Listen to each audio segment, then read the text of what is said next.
বন্ধুরা, এই যে আমার 23-24 সেশনের আমার গাজনিয়া ফুল গাছ ফুল হয়েছে। এই ফুলগুলো আমার তিনটে কালার হয়েছে। এই একটি অরেঞ্জ কালার, একটি হলুদ কালার, আর একটি অরেঞ্জের মধ্যে একটা ছাপা। আমার এই তিনটে ফুল হয়েছে। এই ফুল গাছগুলো আমি এখন বীজগুলোকে সংরক্ষণ করব। কীভাবে এই বীজগুলো শুকিয়ে গেছে, আমার ফার্স্ট লটের বীজ তৈরি হয়ে গেছে, ফুল ফুটে গেছে, এবং সেকেন্ড লটে আবার নতুন করে কুড়ি আসছে, সেইখান থেকে আবার ফুল হবে। সেই ফুলগুলো আমরা বীজগুলোকে সংরক্ষণ করব কীভাবে, সেটি আমি এখন দেখাবো। তো চলুন বীজগুলো আমরা সংরক্ষণ করি। নমস্কার সুপ্রিয় বন্ধু, আমি শুভ্র, আপনারা দেখছেন পিপুলস বোটানি। আমি আজকে আপনাদের গাজনিয়া ফুলের বীজ সংগ্রহ দেখাবো।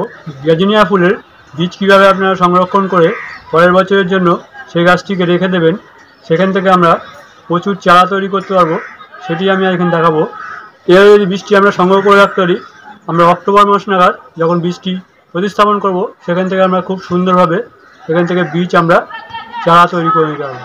চলুন আমরা বীজটা কীভাবে সংরক্ষণ করব সেটি দেখি। বন্ধুরা, এই যে এটি হচ্ছে আমার ফার্স্ট লটের গাজনিয়া গাছ, গাজনিয়া ফুল ফুটেছে। এ দেখুন, আবার নতুন এই যে কুড়ি আসছে। প্রথম একটা লটের ফুল ফুটে গেছে, আবার নতুন করে কুড়ি আসছে। এই যে আমার আর একটি গাছ, এই গাছটিরও সব ফুল ফুটে গেছে। এই যে ফুলগুলো সব শুকিয়ে গেছে। এই ফুলগুলো দিয়েই আমি আজকে বীজগুলো সংগ্রহ করব। তাই এই দেখুন, আমার এই গাছগুলো যদি আমাদের এখন নতুন করে কুড়ি বেরোচ্ছে, এই গাছগুলোকে যদি আমরা এখন ভালোভাবে এই ডালগুলো কেটে দিলে আমরা যদি পরিচর্যা করি, তাহলে আমাদের এই গাছটি মোটামুটি মার্চ এপ্রিল মাস নাগাদ অবধি আমরা এখান থেকে ফুল পাবো। তাই জন্য এই গাছের যে শুকনো ডাল, পাতা, ফুল সব যদি আমি ছেটে দিই, তাহলে আমাদের এই গাছটি আবার নতুন করে ফুল বেরোতে সাহায্য করবে। সেটি আমাদের গাছটি পরিচর্যা হয়ে যাবে, এবং আপনাদের সাথে আমার এই বীজগুলো সংগ্রহটাও হয়ে যাবে। পরের বছরের জন্য আমরা এইভাবে বীজটি সংগ্রহ করে নেব। এইভাবে যদি আমরা বীজটি সংগ্রহ করে নিই, তাহলে আমাদের পরের বছরের জন্য আর গাছ চারা কিনতে হবে না। আমরা বাড়িতেই এই চারাগুলো খুব সুন্দরভাবে তৈরি করে নিতে পারবো। বাজারের চারা কীরকম হবে সেটা আমাদের জানা থাকে না কালার। যেহেতু আমাদের কাছে তিনটি কালার আছে, এই তিনটি কালারই আমরা পরের বছরের জন্য পেয়ে যাব। এই যে বীজটি, এই বীজগুলোই আমরা কেটে নেব। কেটে নিয়ে আমরা এখান থেকে বীজটা তৈরি করব। তা বন্ধুরা, এই অবধি যদি ভিডিওটি ভালো লাগে, তাহলে ভিডিওতে একটি লাইক দেবেন এবং চ্যানেলটিকে সাবস্ক্রাইব করে আমার পাশে থাকবেন। আর যদি যেসব বন্ধুরা এখন আমার চ্যানেলটিকে সাবস্ক্রাইব করেছেন, তাদের অসংখ্য অসংখ্য ধন্যবাদ। এই দেখেন, এরকম বীজটি আমরা সংগ্রহ করব। এরকম শুকনো পরিপক্ক বীজ না হলে কিন্তু এখান থেকে আমাদের বীজ হবে না, কাঁচা থাকলে বীজ হবে না। তাই জন্য আমাদের এরকম পরিপক্ক শুকনো একদম খটখটে বীজ আমাদের সংগ্রহ করে নিতে হবে। এরকম শুকনো বীজ আমি সংগ্রহ করে নিয়েছি। এরকম এইভাবে আমরা বীজগুলো আগে সংগ্রহ করে নেব। এই দেখুন, এই বীজের মধ্যে এর মধ্যেই বীজ আছে। আপনারা একটুখানি ফাঁক করলেই দেখতে পাবেন। দেখেন, সাদা যে তুলোর মতন যে অংশগুলো দেখছেন, এগুলোই কিন্তু বীজ। এর ভেতরেই বীজগুলো আছে। তা আমরা এই বীজটিকে পুরো ছাড়িয়ে আগে প্লেটে বের করে নেব। নিয়ে আপনারা বীজটা এভাবে আস্তে আস্তে বের করে নেবেন। এই দেখুন, এই যে বীজগুলো, এই যে এরকম বীজ আপনারা পাবেন। ভালো করে দেখুন, এই যে এই তুলোর মধ্যে তুলোর মতন অংশের ভেতরে এরকম ছোটো ছোটো বীজগুলো পাবেন। এই দেখেন, সব আমার বীজ। এই বীজগুলো সব এই তুলোর মধ্যে থেকে ঝেড়ে বের করে নিতে হবে। নিলেই আমরা বীজ পেয়ে যাব। এই যে এবার এই বীজগুলোকে আমরা সংরক্ষণ করার জন্য, এই দেখেন বীজ, এই বীজগুলোকে আমরা সংরক্ষণ করব। এখন কত বীজ হয়েছে।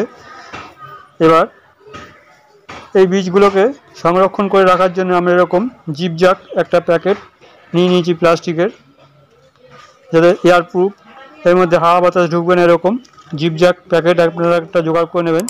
এইরকম প্যাকেট যদি আপনাদের কাছে না থাকে, তাহলে আপনারা খবরের কাগজে ভালো করে প্যাকেট করে সেটিকেও রাখতে পারেন।